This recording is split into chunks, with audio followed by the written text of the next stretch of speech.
Tonight is Holy Thursday. You can watch the Mass tonight, 7 p.m., Diocese of Toledo Facebook page. Bishop Thomas will celebrate it at the cathedral and will also be recorded for the Facebook page. Tonight begins the Sacred Triduum, the holiest days of the year for the Catholic. We priests love to celebrate these Masses, commemorating the final hours of Jesus and then his return and his resurrection. We also love to celebrate these Masses because the Catholic all-stars are there, praying, in attendance. Oftentimes, we might be scattered from different Mass times and sometimes locations, but some of our fellow Catholics with the strongest faith gather for a Mass like this, the Holy Thursday Mass, and we priests love to celebrate the sacraments with those who have such a great faith and devotion. And if you've never been to the Holy Thursday Mass, here's something that makes it look unique, and here's what is commemorated in this Mass. Number one, the holy oils. You might see them presented and displayed. Oil of catechumen, oil of the sick, the sacred chrism. They are consecrated and blessed by the bishop at the Chrism Mass, and the parish puts them on display.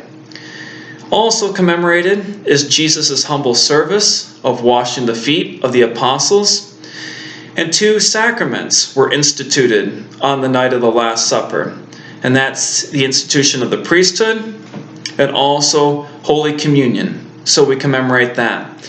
And the Mass concludes solemnly with a procession of the Eucharist, usually held in a ciborium, and the ciborium is placed on the altar, and we pray and we sing together in adoration, and people depart in silence after a little bit of time in prayer.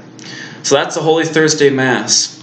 The Gospel reading comes from John 13, and only John has the account of the washing of the feet. And this is how it opens.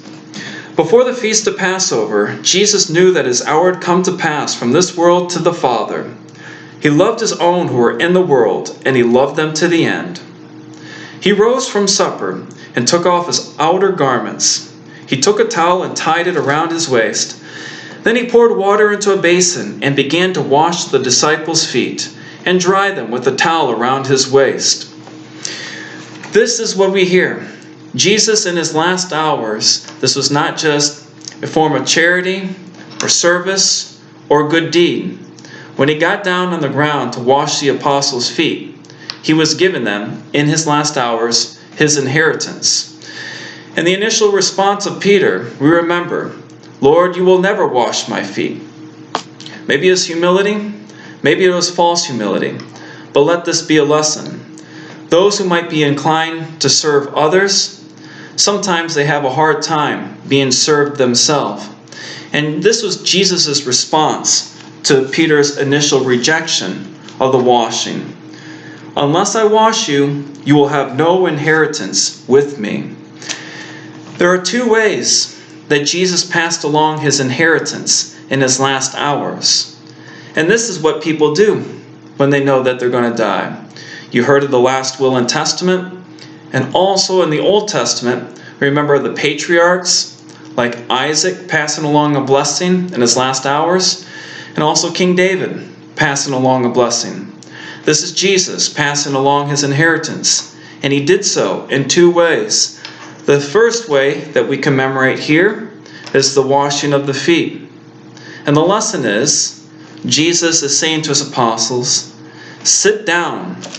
Don't go anywhere. Don't run away. Be humble.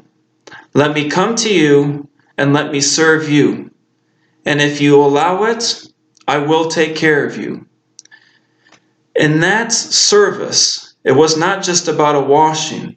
I would need you to sit down and to receive my love for you, is what Jesus was offering to his apostles.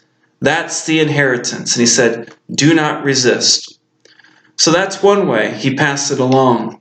And then as the epistle for the reading from St. Paul's first letter to the Corinthians commemorates, Jesus said at the Last Supper, "This is my body, and this is the cup of my blood, the blood of the new covenant.